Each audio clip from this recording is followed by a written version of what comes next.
자, 그 마가는 지금 그 예수 메시아를 통해서 그 마침내 드러난 하나님 나라. 그래서 하나님 나라가 어떻게 드러나냐? 이 전모를 이제 밝혔습니다. 그렇죠? 그리고 이제 오늘 저희가 마가복음을 계속 이제 살펴보면서 하나님 나라의 복음이 이렇게 지금 드러났구나. 그리고 속속들이 드러나고 있습니다. 그리고 그 예수님이라고 하는 그 존재와 그 인격과 삶으로 드러나고 있습니다. 그래서 뭐 하늘에서 큰 우레와 같은 소리가 나는 게 아니라 그 존재로 나타나는 거죠. 인격으로, 성품으로.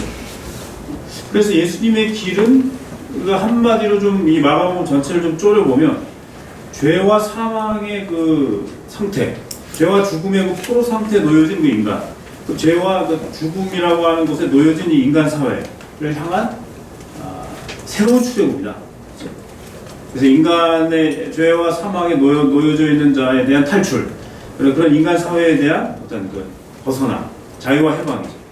이것을 강력하게 지금 현시하고 있고 드러내고 있는 게 아주 마가복음의 아주 특징이죠. 그래서 우리 또 이렇게 얘기할 수 있어요. 하나님 나라의 도래와 그 임재는 무엇일까? 하나님 나라가 도래했다, 왔다는 거죠. 이미. 그리고 그 하나님 나라의 기운들이 지금 속속히 지금 드러나고 있다는 게 뭘까? 이거는 한쪽 측면에서는 어떤 종교적인 관행과의 싸움이죠. 죽은 종교, 낡은 종교와의 싸움이죠. 낡은 기독교와의 싸움이죠. 예수님 그것과 굉장히 많은 시간을 붙으면서 싸웠죠. 그리고 그것을 설명해 주셨고 뒤집었죠. 그리고 또 한 축에서는 그 불의와 억압에 대한 선전포고였죠. 굉장히 그 당시 이스라엘은 한 600년 이상이나 한 600년 이상 계속 페르시아, 그다음에 헬라, 로마 제국의 아주 굉장히 강한 불의와 억압 속에 살았죠. 식민지 치하에서. 그렇기 때문에 이들의 어떤 그 민족운동, 독립운동, 해방운동은 뭐 이들의 대를 잇는 아젠다였죠.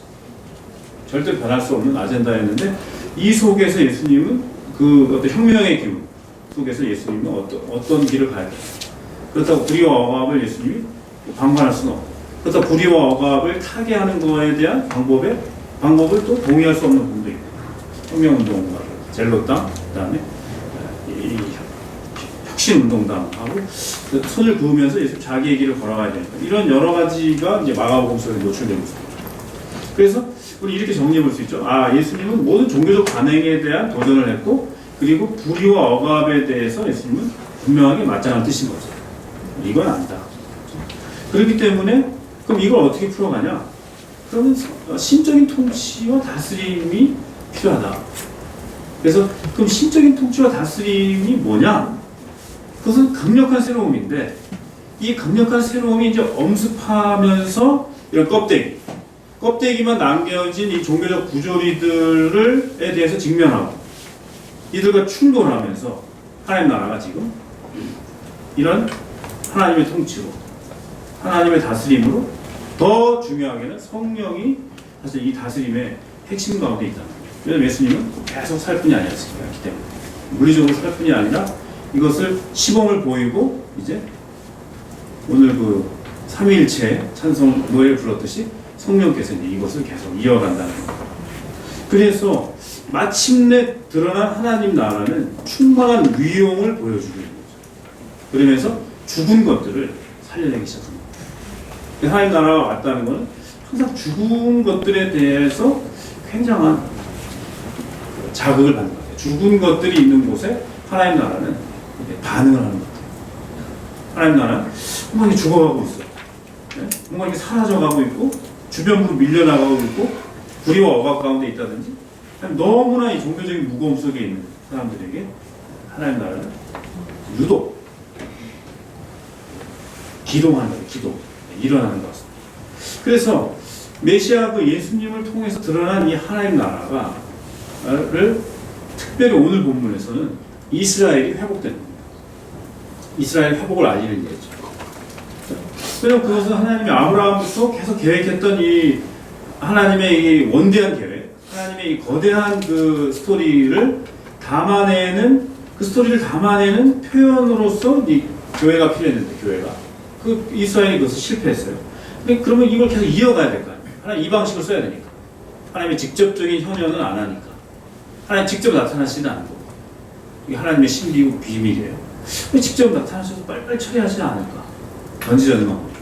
이게 우리의 늘 성찰할 주제입니다. 하나님 왜 이렇게 부족한 사람들, 부족한 교회, 이렇게 교회가 욕을 먹으면서도 왜 하나님 이 방법을 쓰시려고 하죠?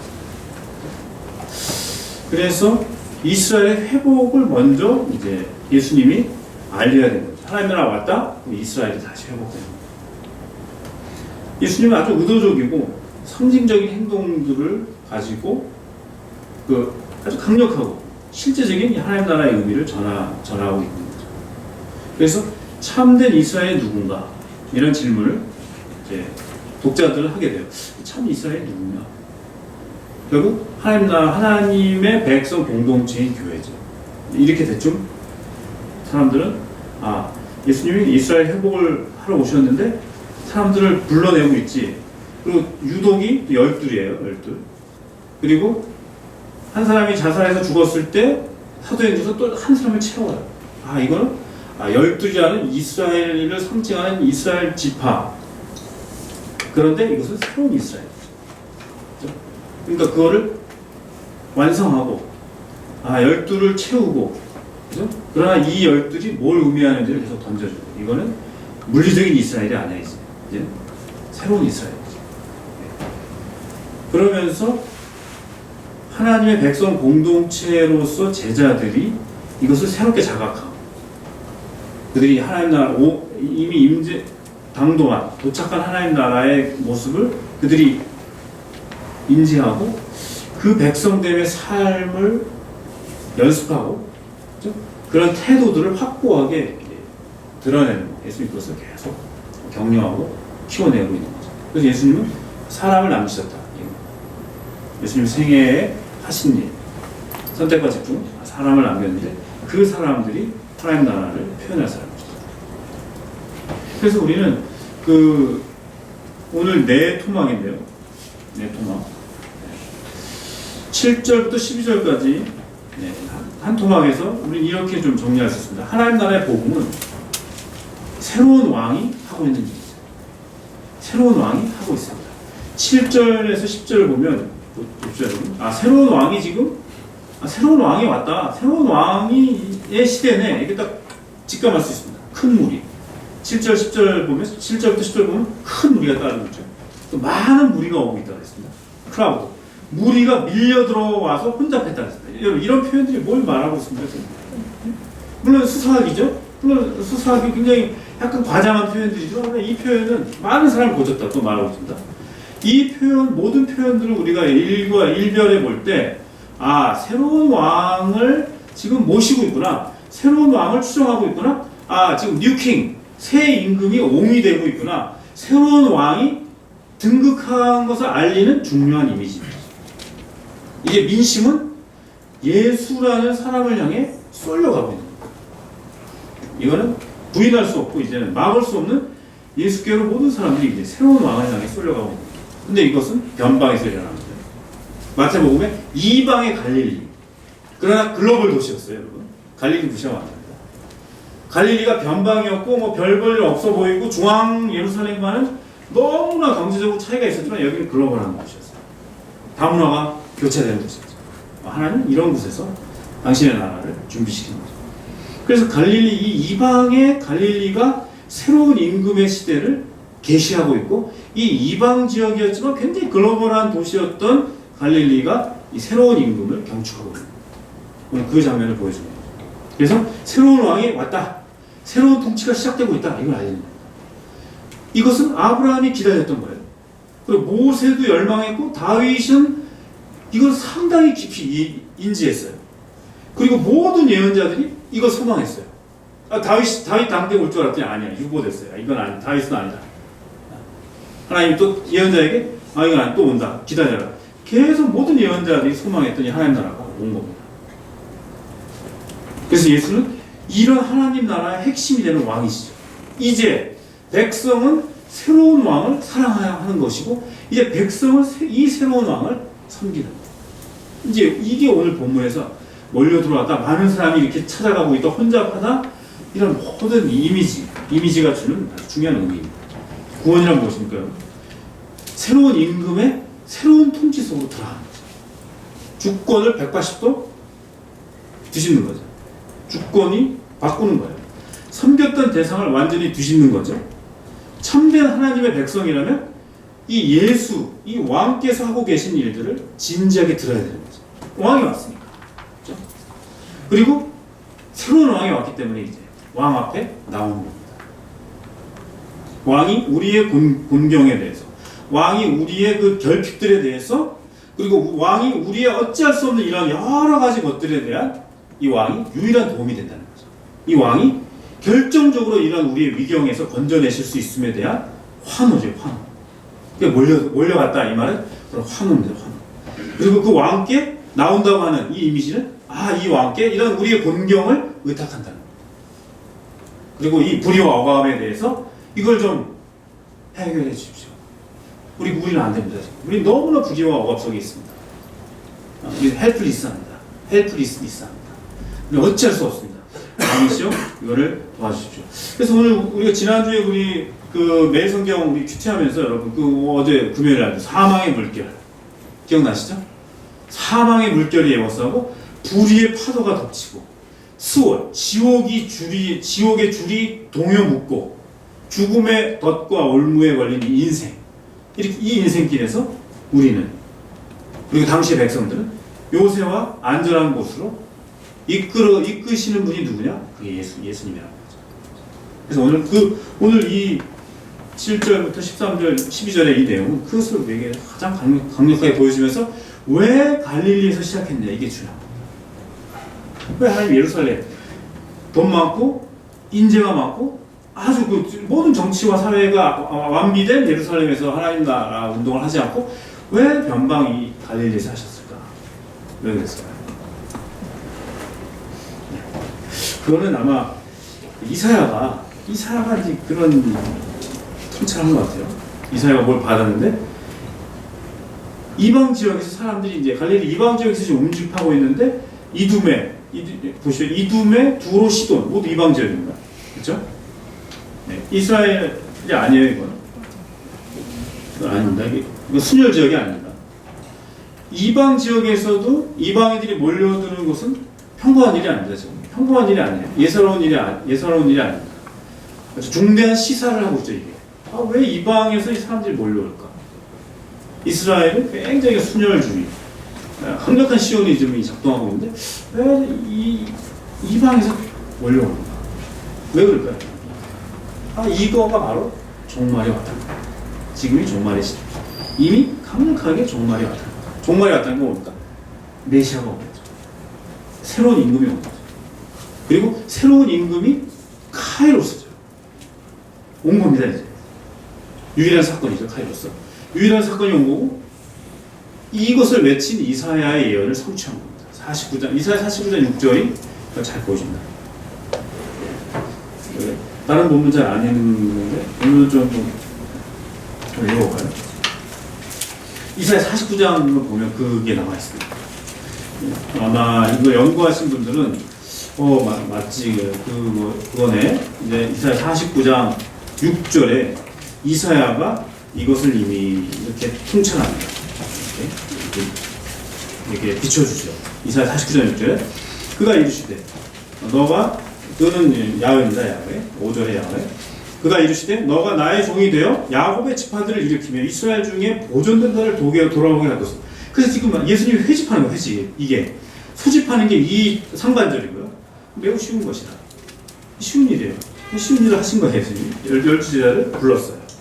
이거는 이스라엘이 지금 모아지고 있는 거죠. 종말에 하나님 나라를 담아낸 에이전트로서 담아낸 것을 예수님이 말씀하셨고, 그 목적이 뭐냐? 또 내가 너를 이방의 빛으로 삼아 나의 구원을 베풀어서 땅끝까지 이르게 하리라. 그래서 이렇게 회집된 목적이 뭡니까? 이방의 빛이 되고 땅끝까지 이르게 되는. 그래서 갈릴리라고 하는 지역, 두로와 시돈이라고 하는 이방 지역에서 빛이 퍼져나가는 겁니다. 이것을. 이 이사야 본문이 아주 중요한 부분이었고, 그 8절 같은 걸 보십시오. 여호와께서 이같이 이르시되 은혜의 때 내가 너에게 응답하고 구원의 날에 내가 너를 도와주라. 이게 이제 하나님 나라가 온 거예요. 지금 예수님 통해서. 내가 이거 미래 될 일이란 말이에요. 지금 이사야는 지금 아무것도 못 보여 지금. 쫄딱 망했기 때문에 지금. 근데 이 지금 예언이라는 건 이제 장차 될 일. 장차 너를 보호하며 너를 백성의 언약으로 삼으며 나라를 일으켜 그들에게 그 황무하였던 땅을 기업으로 상속하게 하리라. 내가 잡혀있는 자에게 이르기를 나오라 하며 흑암에 있는 자에게 나타나라 하리라. 그들이 길에서 먹겠고 또한 모든 헐벗는 산에도 그들의 풀밭이 있을 것인지 그들이 두리거나 목마르지 아니할 것이며 더위와 볕이 그들을 상하지 아니하리니 이는 그들을 긍휼히 여기는 이가 그들을 이끌되 샘 분원으로 인도할 것인데 사람들이 막 몰려오는 거야. 12절에 사람들은 먼 곳에서 어떤 사람들은 북쪽과 서쪽에서 어떤 사람들은 시님에서 중국이죠. 그래서 여러분 시노 석유 중국에서 제일 돈이 많은 기업 국유기업 시노페크 여기서 시노 중국까지 이사야가 예언합니다. 이렇게 오겠다. 이거를 아마 예수님은 이 이사야 49장 이 부분을 이게 지금 이루어진 거다. 딱 정확하게 찍은 거죠. 이사야 49장이 나를 얘기하고 있는데 이 부분이다. 그래서 이제 제자들 모은 열린 공동체가 시작된 거죠. 다국적인 공동체가 형성된 거고 다문화적인 모임이 이상한 게 아니에요. 그렇죠? 이미 이때부터 예수님은 다국적이고 다문화적이고 열린 공동체죠. 절대로 이게 클로즈드 된 게 아닙니다. 폐쇄적인 공동체가 아닙니다. 자, 그렇다면 우리 이런 질문이 가능하죠. 자, 삼위 하나님은 우리의 일상과 일터와 사회 속에서 무슨 일을 하고 계십니까? 오늘 이 본문. 그렇죠? 새로운 왕이 왔고 하나님 나라의 복음 새로운 통치가 시작됐고 이방 지역의 사람들이 막 오고 있다면 예수님을 알아차리고 있다면 여러분 이것이 우리 일상과 일터에서 사회 속에서 이 삼위 하나님 어떤 일을 하고 계십니까? 여러분 어떻게 그분 삼위 하나님의 움직임을 어떻게 보고 있습니까? 거기서 나는 무슨 역할을 합니까?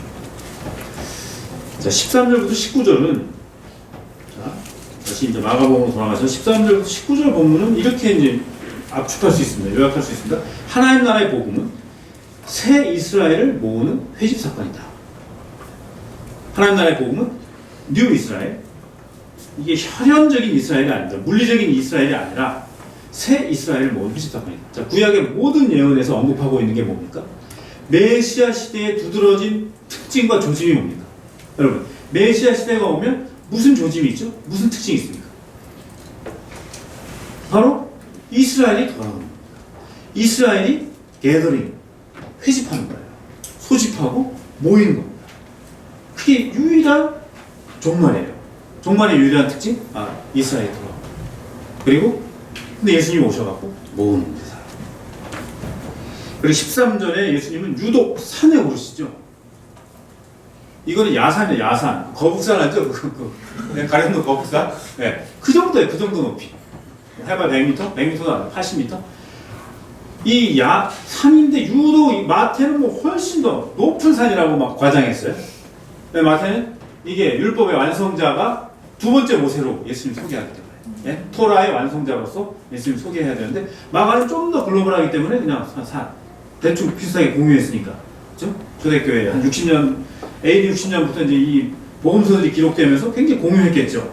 그리고 30년부터는 막 그런 기록들이 막 돌아다니고 있었으니까 구전으로 대충 공유되는 일들이 막 벌어지고 있을 때 산이에요. 산 모세를 연상하고 출애굽 백성과 비슷한 거야. 출애굽하고 이게 맞아떨어지는 거예요. 그렇죠? 퍼스트 출애굽인데 마지막 출애굽인 거죠. 그래서 산이에요. 산. 그리고 일부러 12지파 이스라엘 연상하는 12를 세우신 거죠. 하나님 나라를 담아내 공동체가 세워지는 것이죠. 자, 그래서 하나님 나라를 구현하기 위해서는 먼저 뭐가 필요했습니까? 불러들이는 일이 필요합니다. 하나님 나라가 구현되기 위해서는 먼저 불러 모으는 일이 있어야 됩니다. 여러분, 왜 불러 모으는 일이 있어야 됩니까? 왜 회집이 먼저 있어야 됐죠? 왜 이 회집이 먼저 필요합니까? 하나님 나라의 이야기는 하나님의 이 원대한 계획은 돌연변이가 아닌 거예요. 갑자기 우발적으로 뭐 튀어나온 얘기가 아님을 밝혀야 되는 겁니다. 이게 충분히 농축된 거고 발효된 거고 기다린 거고 그래서 나온 거죠. 근데 여러분, 돌발적인 것은 좋은 게 아니야. 갑자기 뭐 하는 건 이게 좋은 게 아니야. 제가 그걸 좀 좋아하는데 좋은 게 아니야. 충분히 준비하고 기다리고 또 좌절하고 아닌가 싶으면서 또 기다리면서 이게 하나님의 계획이 역사의 부침 속에서 이렇게 이제 이제는 더 이상 거절당할 수 없는, 더 이상 이것을 막을 수 없는 이 시점이 온 거죠. 그래서 그게 때가 찬 겁니다. 그래서 바울은 그것을 거침없이 막을 수 없는 하나님의 때가 온 겁니다. 그래서 불쑥 튀어나온 얘기가 아닌 것을 밝혀야 됐기 때문에 이것은 매우 역사적으로 충만한 기대가 있었고, 예언자들 400년 예언자의 역사에 기다림이 있었고, 그들의 축적 속에서 왔다는 것은 아닌 겁니다. 이것은 개인의 비전, 개인의 관심에 의해서 좌지우지되는 것이 아니라는 거죠. 이것은 하나님이 주도하는 계획이 지금 집행되고 있고 이루어지고 있다는 걸 보여준 겁니다. 그래서 이걸 모은 겁니다. 이스라엘이 왔다. 자, 그런데 여기서 귀신 축출을 설명해야 됩니다. 귀신 축출을 우리가 설명해야 됩니다. 귀신 축출은 종말의 메시아 시대가 시작되었음을 알리는 사건입니다.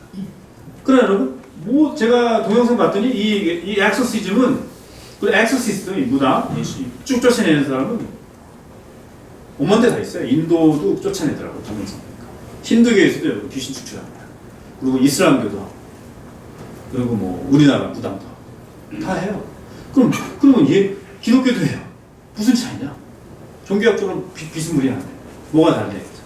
그리고 해석이 중요한 건데, 팩트에 대한 해석이 뭐냐면 귀신 축출은 종말의 메시아 시대가 시작되는 거예요. 이것도 또 이제 우발적인 게 아니에요. 스가랴 13장 이전에 스가랴가 얘기를 했습니다.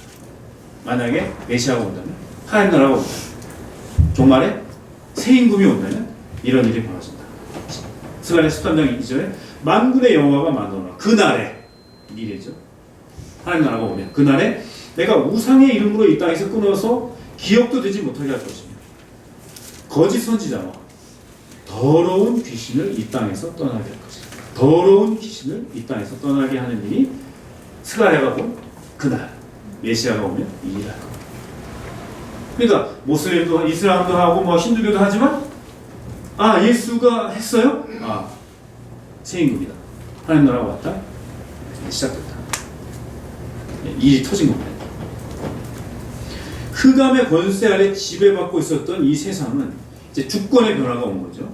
그래서 사탄은 이 서부 쪼무레기들을 데리고 다니는데, 사탄은 정사 권세들을 데리고 영향을 주죠. 특히 구조에 영향을 준다고 했습니다. 학교에, 기업, 그 다음에 이런 정부, 특히 공권력은 강력한 정사 권세들을 사탄이 아주 장악할 수 있는 아주 중요한 곳이다. 그리고 귀신들을 쫄개로 부려요. 그래서 예수께서는 귀신을 쫓아내는 이런 실효적인 시위를 통해서 왕권이 바뀐 것을 공개적으로 알린 거죠. 그렇죠? 여러분, 그래서 귀신 들림은 개인적인 일로 축소되는 게 아닙니다. 이 귀신 들림은 뭘 말하느냐?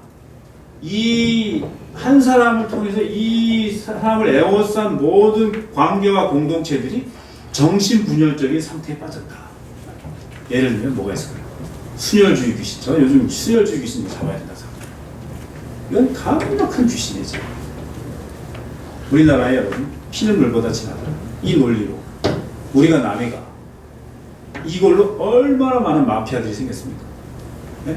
얼마나 많은 마피아들이, 떼거리들이 기득권을 붙잡으려고 자기들끼리 리그에 빠졌습니다. 이게 순혈주의 귀신, 승자 독식의 귀신, 그렇죠? 승자 독식이에요. 승자만 다 먹을 수 있는 거예요. 이런 거. 이게 정신분열적 상태 아닙니까? 이 귀신 들림에 대해서 예수님이 이것을 무장해제한 거죠. 이건 아니다 했습니다. 그렇기 때문에 여러분, 제자 공동체는 하나님 나라의 복음을 충만하게 표현하고 증언하는 것입니다. 예수님이 이렇게 시위를 보이셨던 것처럼 이제 제자 공동체 하나님 나라의 복음을 충만하게 표현하고 증언하는 거예요. 그 패턴이 뭐냐면 사람들이 먼저 게더링, 소집하는 것이고, 이제 계속 소집하고 있네요. 뭐 시위하려고 에이전트로서, 그리고 귀신이 축출되는 거예요. 그 시대를 강하게 붙잡고 있는 그 귀신. 네? 국장. 의미를 상실한 노동에 대한 새로운 숨을 넣어줘야 됩니다. 이러한 것들. 자, 20절부터 30절은 여러분, 자, 어떤 그림입니까? 20절부터 30절은 저는 이렇게 좀 정리해봤습니다. 하나님 나라의 복음은 성령의 새롭게 하시는 능력이 나타나는 자리다. 20절부터 30절이 바알세불 사건, 예수님의 그 능력들이 막 터지기 시작하니까 초기에 여러분, 저는 딱 보니까 이게 예수 중기 말기에 이게 뭐 사람들이 막 운집한 게 아니라 초기부터 예수님이 이미 명성을 얻었습니다. 저 사람이 메시아 같다. 사람들이 거의 너무 비슷해요. 귀신이 쫓아나고 이스라엘이 회식되고, 그렇죠? 이방 갈릴리 지역에서 시작되니까 많은 사람들은 새 임금이다. 대략 감을 잡는 거죠.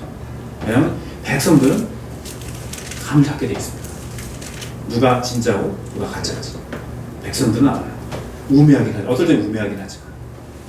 그래서 하나님 나라의 복음이 성령의 새롭게 하시는 능력이 나타나는 자리인데, 그런데 여러분 초기부터 예수님은 이 새로운 왕에 대한 몰 이해와 반감이 시작됩니다.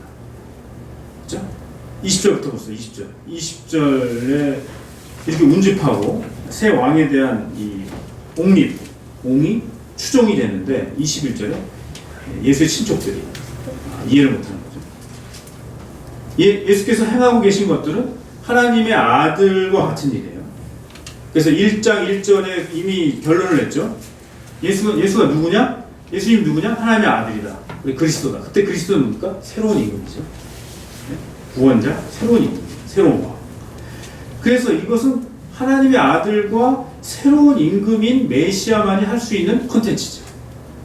그죠? 구약에서 부분적으로 병도 고쳤어요. 하나님의 사람들이. 부분적으로 기적이 행해졌어요. 그러나 차이가 뭡니까? 아주 확실한 차이가, 예수님은 공적인 시간과 공적인 장소에서 지속적으로 일을 하셨다. 지속적으로. 귀신 축출과 질병 치유를 했던, 지속적으로 했던 선지자, 왕, 제사장은 없었어요. 부분적으로 했지만 예수님은 지속적으로 할 수 있는 거예요. 왜? 하나님의 아들이기 때문에, 새로운 임금이기 때문에. 그렇기 때문에 21절에 예수님의 친족들도 이해가 안 됐어요. 안 됐어요. 왜냐하면 예수님은 하나님의 아들일 리가 없었던 거예요. 네? 제가 5살 때 오줌 싸는 걸 봤는데, 제가 지금 몇 감자가 막 빠져가지고 막 허중도 없대 내가 건져줬는데, 저게 어떻게 하나님의 아들이야? 저 힘도 없는 애가. 친척들은 그렇게 생각할 수가 있어요. 그래서 바알세불로 명명할 수밖에 없는 거죠. 바알세불. 그러니까 제 그 괴력은 귀신을 쫓아내고, 귀신이 알아차려요. 오기만 해도 알아차려요. 벌써 쫄아요. 주권이 왔기 때문에, 진짜 왕이 왔기 때문에 귀신이 알아차려요. 자기를 다스려야 될 왕이 온 거죠. 귀신도 다스릴 왕이 필요한 거죠. 네? 마귀의 사탄의 통치를 받다가 이 새로운 왕이 사탄보다 훨씬 월등하니까 다스림을 받는 거예요. 그걸 알으니까 쫄아서 얘기를 해요. 그래서 이게 그러니까 사람들은 근데 이 메시아의 일은 없으니까 뭐냐? 그럼 바알세불 아니냐? 높은 곳에 계신 바알, 이 뜻이죠. 가나안 신 이름이 바알세불을 쫓아서 그 괴력이 거기서 나오는 거 아니에요? 하나님 아들이기에는 너무 쉽지 않은 거죠. 하나님 아들 딱 한 번 이런 식으로.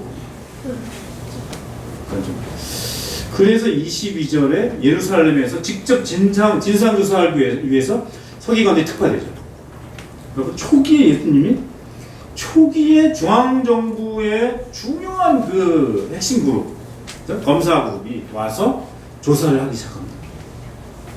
왜냐하면 그들이 이사야서를 알고 스가랴서를 알기 때문에 비슷한 거예요. 귀신이 쫓아나? 귀신이 쫓아나면 정말인데? 메시아가 오는 건데. 그리고 이방 지역에서 예수가 이방 지역에서 활동해. 그래서 이런 것들이 범상하지가 않습니다. 중앙정부. 바보들이 아니에요. 그래서 예수님은 초기부터 이게 범상하지 않아. 가면서 진화된 게 아니라 초기부터 이거 톨레로이드 말하고 그것이 회오리가 거대한 이 톨레이드. 뭐 이런 거 제가 이런 언어를 익혀야 돼 지금. 그래서 예수님이 활동 초기부터 상당한 화제거리가 됐다는 거예요. 소문난 일들이 된 것을 말하고 예언서들이 지금 속속들이 이루어지고 있는 걸 보면서 서기관 그룹, 그 예언서에 정통한 서기관 그룹이 이건 심상치 않다 이렇게 말합니다. 자칭 메시아라고 주장했던 유사 메시아 운동 세력들이 많았어요. 많았습니다. 굉장히 많았죠. 특히 제국 치하에서는 엄청난 민족운동, 민족해방운동이 있었기 때문에 그것을 메시아라는 이름으로 엎어야지만 민중들이 지지를 해주기 때문에 자기가 강력한 메시아라고 얘기하면 다 나중에 꼬고 났어요. 유사고 가짜고 짝퉁인 거예요. 그런데 갈릴리를 중심으로 한 이 예수님의 하나님 나라 운동은 여러 가지 측면에서 심상치 않았어요. 제가 말씀드렸죠? 예언서들이 하나씩 이루어집니다. 그러면서 또 특징이 있어요. 제자 공동체를 형성했어요. 그리고 토라에 대한 철저한 순종을 예수님이 얘기했어요. 그리고 마음의 혁신의 중요성을 얘기했어요. 그거는 에스겔서 예레미야서의 마지막 날에 성령이 부어지면 마음이 완전히 새로워지겠다. 율법주의가 가졌던 한계, 행위만 중시하기 때문에 안 되는 거예요. 행위를 중시하기면 사람들은 그냥 흉내만 낸다는 거예요. 그래서 성령이 마음을 건드리는 의미에서 이 마음의 혁신의 중요성을 얘기했어요. 예수님 그걸 다 보았어요, 이 문제를. 그리고 그거를 뒷받침해주는 성령의 내적인 힘주심을 얘기했어요. 그렇죠? 그리고 말씀에 대한 강력한 임재가 수반된 새로운 가르침이었어요. 그냥 서기관 같이 말씀을 가르쳤는데 여전히 회당에서 귀신 들린 자가 같이 예배드리는 게 있어요. 회당에 하나님의 토라가 선포되는데 귀신 들린 자들이 전혀 치료가 안 돼요. 무능한 회당주의, 무능한 율법주의에 대해서 예수님은 새로운 가르침으로 능력이 나타나는 걸 보여줬어요. 그리고 임재는 능력으로 나타나고 구현되어진다고 보여줬어요. 귀신 축출과 질병치유. 이게 특징이었습니다. 자, 그래서 우리는 여기서 새로운 왕이 이제 비로소 성령의 능력 안에서 새로운 나라를 드러내시는구나 이렇게 알았습니다. 정말 예언서를 통해서 종말에 나타날 이 하나님의 나라는 이 야훼여 성령이 개인 안에서 그리고 공동체 안에서 이끌어가는, 성령이 공동체와 개인을 이끌어가는 특징을 언급했습니다. 예레미야, 에스겔이. 요엘도 얘기했죠. 요엘은 좀 더 부어지는 이미지가 있고, 예레미야, 에스겔은 마음이 혁신되는 것을. 그러나 이것도 다 성령의 역사예요. 정말 하나님 나라의 다스림과 통치를 받는다는 것은 그래서 성령의 인도하심을 받는 거구나 이렇게 사람들이 알기 시작했어요. 그리고 성령을 따라 행하는 거구나. 워크라는 단어는 삶의 방식을 말하는 거죠. 성령을 따라 이런 삶의 방식으로 나타나는구나. 그리고 이제 성령과 함께 걸어가는 그런 그 존재와 삶은 이런 실효적인 열매를 맺는구나. 바울이 얘기했어요. 성령의 열매는 성령과 여러분이 동행하신다면 사랑을 맺죠. 기쁨을 갖고 오죠. 어떤 고난 중에 화평이 있고, 진짜 같이 일하기 힘든 동업자하고 인내하고 그리고 친절하고 그래도 선함을 유지하고, 그래서 에메트 신실한 관계를 걔를 버리지 않고 온유하고, 이게 바로 정말에 성령과 동행하는 하나님 나라의 지배를 받고 있다는 모습이죠. 이런 질문이 이런 질문. 우리는 어떻게 매일 성령의 새로움 안에서 살아가고 있는가? 여러분이 성령의 새로움 안에서 늘 리뉴얼 하신다는 거, 갱신된다는 게 어떻게 나타나고 있습니까? 여러분의 일터에서 일터에서 하나님이 새로운 창조적인 상상력을 주고 계십니까? 그래서 이 전문성이 제고되고 있습니다. 그리고 여러분의 그 개념과 이미지가, 이게 생각을 바꾸는 핵심인데, 개념과 이미지가 성령의 새로움 안에서 쇄신되고 있습니까? 또 익숙한 거, 너무 익숙한 관성을 넘어서 경계를 얻고 있습니까? 그리고 나이가 이제 50이 되니까 이런 생각을 할까? 이제 내가 한 2개 정도 라이센스를 따야 되겠다. 독서 지도사 이라고. 그래서 청소년들이 이렇게 아무 생각 없이 이렇게 찍는 세대, 이 교육을 혁신해야지, 해방의 교육학을 해야지 하면서 독서 지도사 꿈꾸게 이런 거죠. 성도에 속되어 있습니다. 여러분 고민하시고 나이 50에 내가 도전해야지. 아니 이제 중국 시대가 왔는데 중국 HSK 5급을 따야지. 새로운 모험으로 사는 인생이라고 하는 성령의 새로움 안에서 새로운 어떤 경계 넘기가 시작되고 있습니다. 좀 살아가고 성령의 새로움 안에 있습니까? 저는 이 단어가 로마서 7장 6절의 이 단어인데 우리가 이제는 육의 그러한 문자로 살지 않고 영의 새로움 안에서 섬긴다. 이거예요. 원래 7장 로마서 7장 제가 이 단어를 너무나 강렬하게 받았어요. 그래서 제가 제 말로 바꿨어요. 우리가 성령의 새로움 안에서 산다. 그 우리의 일상과 일터를 너무나 재밌게 합니다. 어제 하늘 너무 좋았죠? 그때 여러분 바로 그걸 느끼게 해서 성령께서 새로움으로 시원함을 주시죠. 이렇게 더운 거예요. 한번 더워봐요. 그래서 지금 계속 비닐하우스에 살고 있는 이 외국인 노동자들이 비닐하우스에 살고 있는데 얘네들 어떻게 지금 살았는지 한 달 동안. 그래서 시원함을 주시고 그리고 딱 생각해야죠. 성령의 새로움 안에 있는 거지. 여러분의 일거수일투족이 성령의 새로움 안에 있지 내가. 굉장히 중요합니다.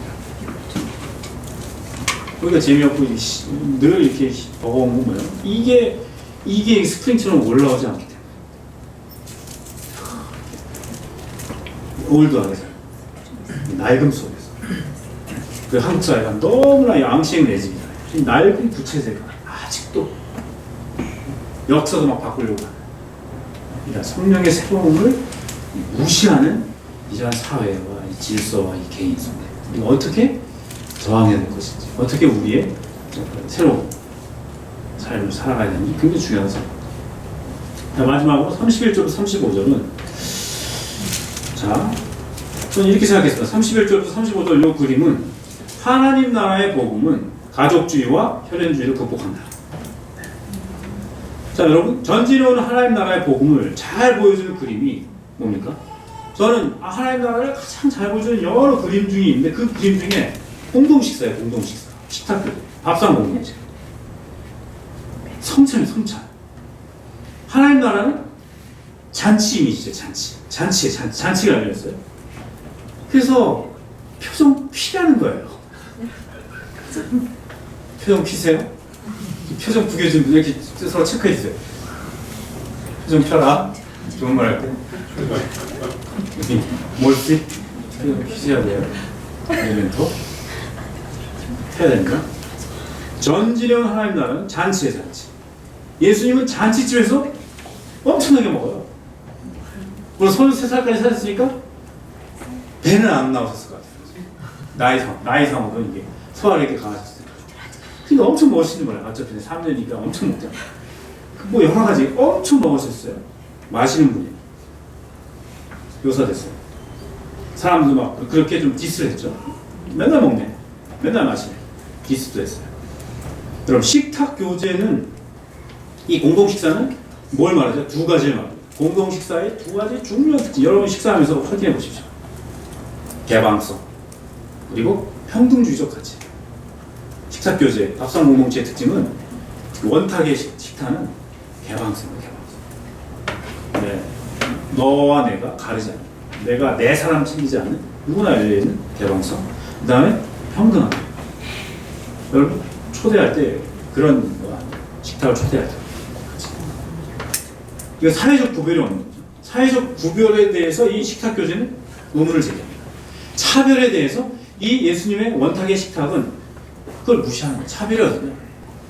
그리고 위계 질서에 대해서 이것을 바꾸는 겁니다. 이 식탁. 여러분 원탁 식탁을 많이 하는 분들이 많은 분들을 환대하는 사람들이 이런 개방성과 평등주의적 가치가 몸에 배어 있는 거죠. 환대. 그래서 이러한 사회적 구별과 차별과 위계 질서를 강제하고 있었던 이 시대, 이 닫힌 사회에 대한 도전이죠. 이 자리도 아마 밥 먹는 자리였죠. 이 본문도 밥 먹는 자리였습니다. 이렇게 많이 불러서 밥 먹는. 자, 여기서 우리는 뭘 말해야 됩니까? 21절에 사실 예수님의 친척들도 이해 못하고 마리아도 엄마 마리아도 헷갈렸을 거야. 아마. 남동생은 훨씬 더 헷갈렸고. 여기서 우리는 물리적인 그 가족의 거리, 가족이라는 물리적인 거리가 예수님을 잘한다고 말할 수 없습니다. 그래서 가족이 그렇게 골치 아픈 거지. 잘 모르거든. 내 마음 잘. 내가 가고 있는 이 길에 대해서 가족들도 이해 못하는 거예요. 예수님을 가족들도 이해하지 못하는 거예요. 예수님의 친척들, 심지어 예수님의 그 아주 어머니, 그의 남동생조차도 예수님을 파악하기가 어려워요. 그래서 예수님이 나로 인해서 실족하는, 걸려 넘어지는 거, 스캔들에 걸리는 거는 도초에 매설되어 있는 거죠. 그렇죠? 그렇기 때문에 우리는 물리적으로 예수께 가까이 있다는 게 예수님을 잘 안다고 할 수 없는 거죠. 그래서 우리는 이런 어떤 중요한 그 도리도 우리 낯설어요. 예수 믿으면 순교한다. 이것도 우리 되게 낯섭니다. 왜 죽어야 되지? 근데 그때 우리 하나님 나라 복음과 노동자 잘 설명했잖아요. 누가복음에 야고보가 순교한 거를 딱 한 줄이에요.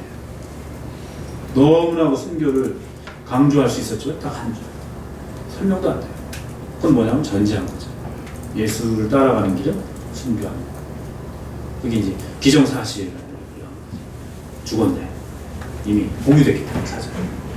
설명이 많이 하지 않는 것 같아요. 왜냐면 간단할수록 굉장히 임팩트가 있거든요. 설명하면 또 그게 좀 늘어지니까.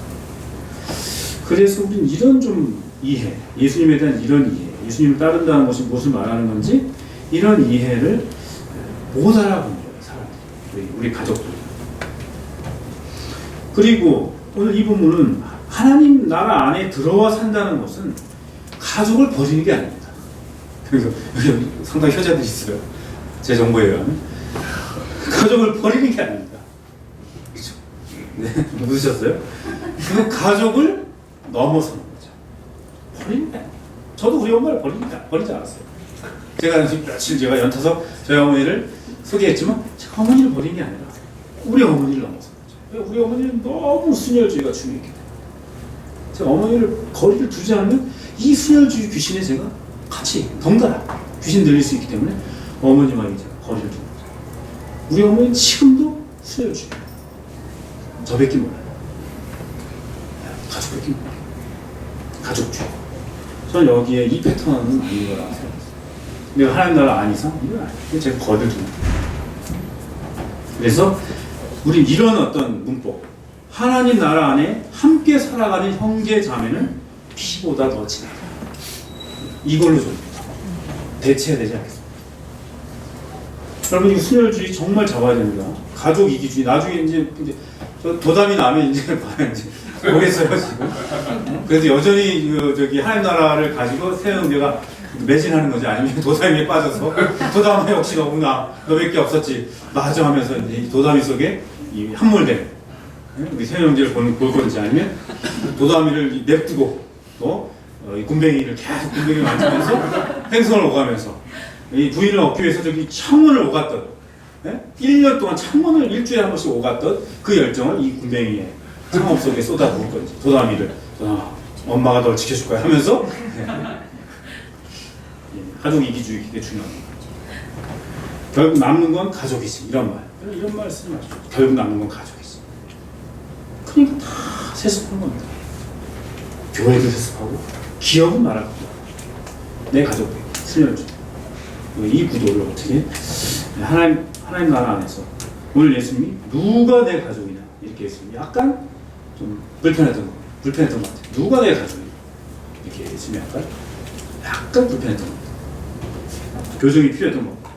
여러분 순혈주의와 저는 이걸 이렇게 적용했습니다. 한국 사회 순혈주의와 이 집단 떼거리 패착을 극복하는 길은 뭘까? 한국이 너무 강하죠, 여러분. 여러분들 신문 볼 때마다 너무 강한 거예요. 다 내 사람 아니면 다 죽어도 상관없어요. 이걸 어떻게 극복할 것이냐? 저는 오늘 본문에서 예수님이 하나님의 뜻대로 순종할 때, 이게 그나마 우리 시대, 우리 한 사람 한 사람, 우리 공동체적으로 틈을 만들어가요. 그래서 여러분 저는 이 공과 사를 구분할 줄 아는 사람이 진짜 중요하다고 생각합니다. 한국은 이 순혈주의는 다 섞여 있는 거예요. 사도 공도 사. 내 돈도 네 돈도 네 돈도 내 돈도 다 완전 섞여 있는 거예요. 그래서 저는 이 공과 사를 구별할 줄 아는 사람이 하나님 나라에 가깝게 사는 게 아닌가. 그리고 이 공사를 구별할 줄 아는 사람이 정말 성숙한 겁니다. 여러분도 보십시오. 내가 이 공사를 얼마나 구별하는가. 이게 진짜 중요합니다. 구분할 줄 알고 이것에 거리를 둘 수 있는, 설령 어머니를 할지라도 거리를 둘 수 있는. 최근에 뭐 저기 친일파가 얘기했죠. 나를 뭐 조사해라 이런 게 있었죠. 이제 내가 그런 사람이었으니까 나를 까발려라. 이런 가족이라 할지라도 아버지를 할지라도 이렇게 할 수 있는. 네, 이 끝없는 분별력을 우리가 서로 함께 우리 가정에서 또 공동체로 연습하는 것이 너무 중요하다고 생각합니다. 오늘 이런 하나님 나라를 여러분 깊이 좀 경험하셨으면 좋겠습니다. 같이 좀 하나님 주신 말씀 생각하면서 하나님 나라의 복음이 새로운 왕이 하고 있는 하나님 나라의 복음이 새 이스라엘을 모으는 회집사건, 하나님 나라의 복음이 성령의 새롭게 하시는 능력이 나타나는 자리, 하나님 나라의 복음이 가족주의와 혈연주의를 극복하는 이 말씀을 생각하면 성찰하고 기도를 좋은 기도 제목으로 만들어 보겠습니다. 말씀의 샘솟는 기도를 1, 2분 드리겠습니다.